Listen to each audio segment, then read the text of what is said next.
urjii miidhagaa filamaa addeessa gidduu waliin caalchifnee garraamii hundumaaf gaddu aannan jireenyaa walalaa dammaa Yesuus jechuun fayyisaa hundumaa.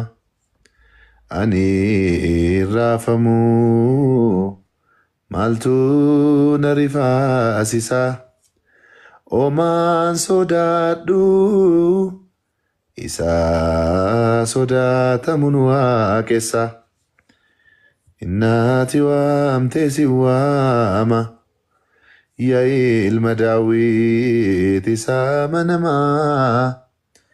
Inni badeessoo siin barbaadama miilla naafotaa ifaa warra jaamaa miilla naafotaa ifaa warra jaamaa.